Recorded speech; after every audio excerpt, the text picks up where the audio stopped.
ერთი ბრძოლიდან მეორემდე თუ ყველაფერს სწორად აკეთებ, ვითარდები. უმჯობესდები, შენს არსენალს ახალ რაღაცეებს მატებ. ასე რომ გაუმჯობესებულ ლილიას იხილავთ. თანაც ყველა ასპექტში. ნათალი რომ გითხრათ, რამოდენიმე დღით ადრე გავიგე, რომ თეთრი სახლის ღონისძიებაზე უნდა მებრძოლო, მაგრამ ის, რომ თეთრ სახლში ვიქნებოდი, თავიდანვე ვიცოდი და ვემზადებოდი ამ მომენტისთვის. რადგან ვიცოდი, რომ ჩემი იმედი ექნებოდა.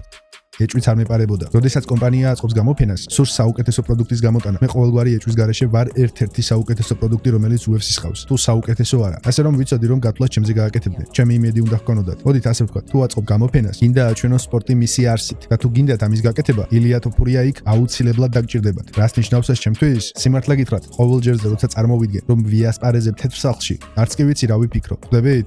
ასეთ სიმბოლურ, უნიკალურ ადგილას ყოფნა, ასეთი რაოდენობის ხალხთან ერთად, როცა მილიონობით და მილიონობით ადამიანი გიყურებს. არ ვიცი. ღონისძიება კვირას გაიმართება ღიაცის ქვეშ. ყველაფერი ძალიან უცნაურია. ყველაფერი დასრულდება, რა თქმა უნდა, მაგრამ უდაოდ ეს იქნება გამოცდილება, რომელსაც მოყვები. მეორე დღეს იქნება შეგრძნება, ახლა რა მოხდა?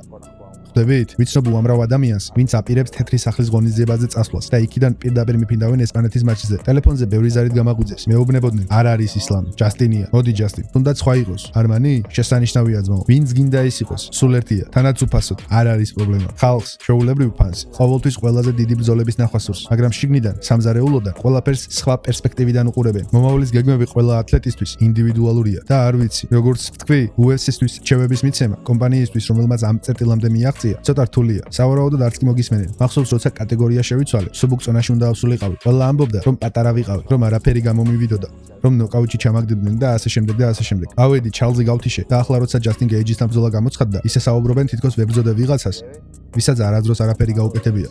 მას იმაზე ნაკლებად აფასებენ, ვიდრე იმსახურებს. ეს ეფექტი არ ვიცი რას მივაწერო, მაგრამ უნდა ითქვას, რომ ის უძლიერესი ბიჭია. ბიჭი, რომელიც უდავოდ მოხდება დიდების დარბაზში და ეს საკმაოდ ბევრს ნიშნავს და საკმაოდ დიდ საფრთხეს წარმოადგენს. ფიქრობ, პუბლიკამ უკვე გამიცნო, უკვე უფრო მეტად აცნობიერებენ იმ უნარებს, რასაც ვაჩვენებ ოქტაგონზე. და ასევე ჯასტინ გეიჯის ბრძოლის სტილის ანალიზით დიდი ალბათობით პირველსავე რაუნდში დაიძინებს. ჩემს გამარჯვებაში ძალიან ვარ დარწმუნებული. არ ვიცი როგორ გითხრა. არ ვიცი რა მოხდება ჩემს ცხოვრებაში უახლოეს 6 თვეში. ჩემი ცხოვრება ამერიკულ მთებს გავს. ყოველდღე ხდება რაღაც ახალი, ხვდებით? ვიღებ ზარებს სოფლიოს სხვადასხვა წერტილიდან, სხვა პიროვნებებისგან. ბევრი რამ ხდება ჩემს გარშემო, რაც ერთდროულად მაძლევს мотиваციას. მაგრამ რადგან ვიცი როგორ მუშაობს რეალურად სამყარო და სამყაროს წესრიგი, რაღაც ერთზე უნდა ჩამოვყალიბდე. თუ მართლა მინდა რომ რაღაცაში წარმატებას მივაღწიო, 20 კურდღელს ერთდროულად ვერ დაიჭე. სიმართლე გითხრა, არ ვიცი, სპორტული თვალსაზრისით გრძნობ, რომ პერსონალურ დონეზე ყველა სურვილი დავიკმაყოფილე. გავხდი მსოფლიო ჩემპიონი, დავიცავი ტიტული, ავედი წონაში და მოვიპოვე სხვა ტიტული. ახლა ბრძოლა თეთრ სახლში, რაც წარმოუდგენელი რამ იყო. მაგრამ ახლა უნდა შევიდე თეთრ სახლში და იქ ვიბრძოლო. რადგან მე საბოლოო ჯამში ჩემს ცხოვრებას მატერიალურ ნივთებზე კი არ ვაგებ, არამედ იმ მომენტებზე, რომელთა შექმნაც შემიძლია. ისეთი მომენტების, რომელთა მოყოლას შევძლებ მომავალში. შევძლებ მოვუყვე ჩემს შვილებს, ჩემს შვილიშვილებს, ჩემს მეგობრებს, ვიცხოვრო ამით ჩემს მეგობრებთან და ჩემს ახლობელ ადამიანებთან ერთად. ეს უნიკალური გამოცდილებებია.